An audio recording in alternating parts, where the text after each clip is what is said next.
Hello everyone, this is Jared with Sonoran Desert Institute, and today we are going to talk about getting a scope mounted onto your AR-15. We've got a scope mount here. It is a 2-inch offset mount for a 30mm tube. Keep in mind you've got to have the right diameter of mount to match the diameter of your tube of scope. The two most common ones are 1-inch and 30mm, so make sure you're getting the right mount for what you've got for scope.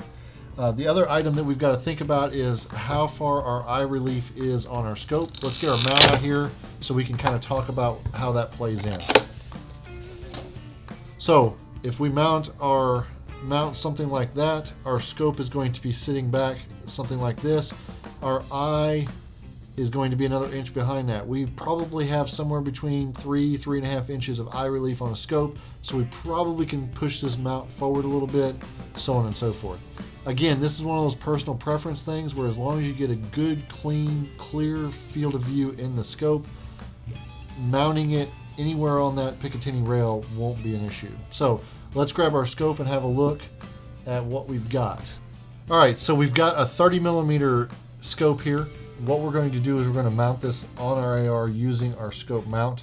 What we need to do is we need to get the optical lens on the back here far enough away from our eye that we get the eye relief we need to create a good field of view for this scope. So with the way the Picatinny system works, we've got lots of different options to move the mount forward and backward, but we really need to get the scope inside of the rings first so that we can move that whole mount and scope together. We'll have to come back and level it, but this is really for eye relief to begin with. Okay, we've got all of our screws loosened up. We're going to pull our rings apart. One of the things that you want to make note is many of the scope manufacturers will give you what your torque should be on the ring screws. So check that out. Vortex is really nice here. They actually give us a little piece of paper wrapped around the scope telling us that we should not exceed 18 inch-pounds of torque on the rings. So I'm going to remove this because we don't want this tag in between our scope and our rings, but that's good information for us to know so that we don't over torque this scope.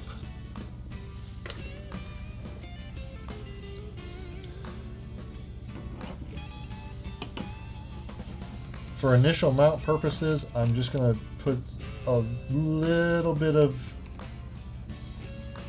2 or 3 threads worth of holding power just so we can figure out where our eye relief needs to be.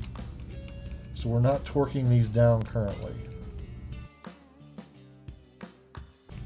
So keep in mind, if you over torque these screws, you can dent or bend these tubes.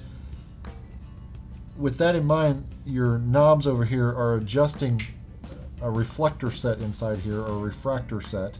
And so if you bend the tube, you can affect how those adjustments move. And that's one of the biggest things that we see happen. You'll get scopes that won't adjust because we've either dented or bent the tube, that type of thing. You can also see you may lose field of vision. If you dent the tube bad enough, you may actually see the inside of the tube through your scope as you look through the lenses. Now, you'll notice this is not in here. There's no torque on this. All I'm doing is making sure that this is reasonably secure in the mount so it won't drop as I go to actually mount this on the gun and see where my eye relief needs to be. So we've got a couple more screws over here. We'll just loosen those up so we can get this on the Picatinny rail, and then we'll set our eye relief based on what's comfortable for us. Okay, so I've got this loosened up. Before I take it all the way off, one of the things I want to make note of is that you've got a key here that matches the keyways on your Picatinny rail. So if you think about it, we can't slide this forward and back because we're going to have to drop it into the specific slots. So we're going to go ahead and loosen this the rest of the way up and take it off, and that way we can set this in place.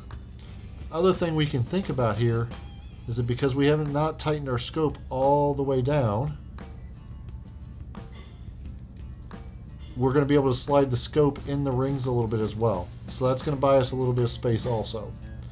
So once we get these loosened all the way up and can pull this away, we'll be able to set that on the rail and figure out where our eye relief should be. Okay, that may give us enough space to get over this rail. So let's go ahead and set it in. I'm going to take a rough guess of about right there. So I felt the keyway engage. I've got it locked in the Picatinny. Now I can actually take the scope and make slight adjustments forward and back. So you can see I can slide the scope forward and back. All right, and then I could actually go ahead and open the dust covers and give a look-see and see if I get a nice clean look through the scope from where my normal cheek weld would be. So if I get down on the gun and I look at my cheek weld, do I get a nice clean field of view on the scope?